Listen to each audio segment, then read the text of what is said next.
dann natürlich nochmal.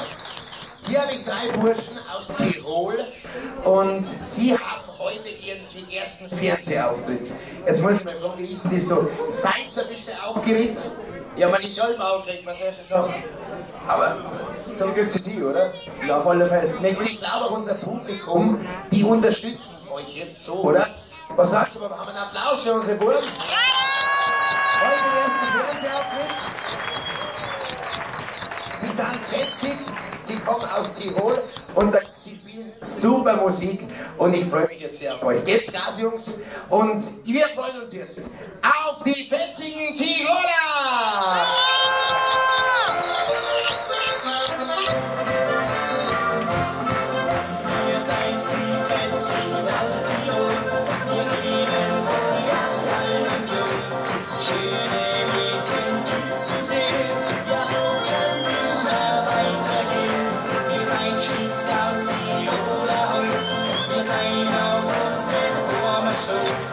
Schau halt auf, das ist so weit, ja für eine lange Zeit.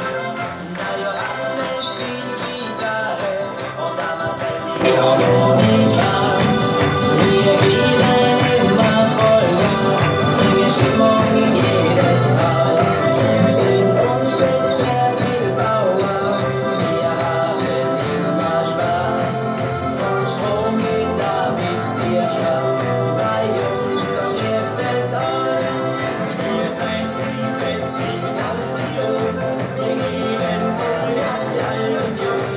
schöne Mädchen gibt's zu sehen, ja so kann's immer weitergehen. Wir seid stets auf Viola-Holz, wir seid auf unsere Urme stolz. Schau halt auf, das ist so breit, ja für eine lange Zeit. Kommen Jahre gibt's noch, der steht Johanno da. Die bin's dann noch wie aus Tirol, und spiel Harmonika. Wir seid ein super Gruppen, wir geben allmal Gas. Von Wunderholz am Morsch, ja Jungs, du kriegst es alles. Wir seid die Fetzigen aus Tirol, wir geben Vollgas für alt und jung. Schöne Mädchen gibt's zu sehen, ja so kann's immer weitergehen. Wir sind geschützt aus Viola-Holz, wir sind auf unsere Urme stolz. Schau mal drauf, das ist so weit, ja für eine lange Zeit.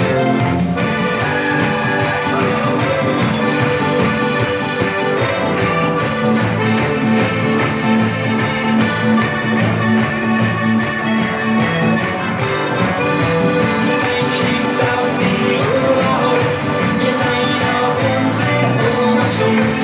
Schau mal drauf, das ist so weit, ja für eine lange Zeit. Und schau mal drauf, das ist so weit, ja für eine lange Zeit.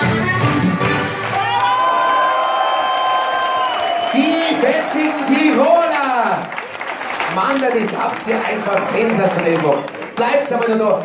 Unser Publikum hier im Robertihof hat jetzt nochmal einen kräftigen Applaus für diese 3 jungen Herren aus Tirol. Also das hat nicht so ausgeschaut, wie wenn es der erste gewesen wäre. Also ich wünsche euch alles Gute. Gibt es hier noch eine Info, die ihr gern euren zukünftigen Fans, oder die bestimmt jetzt Fans geworden sind, auf den Weg geben wollt? Ich bin einfach nur sprachlos von dem Publikum.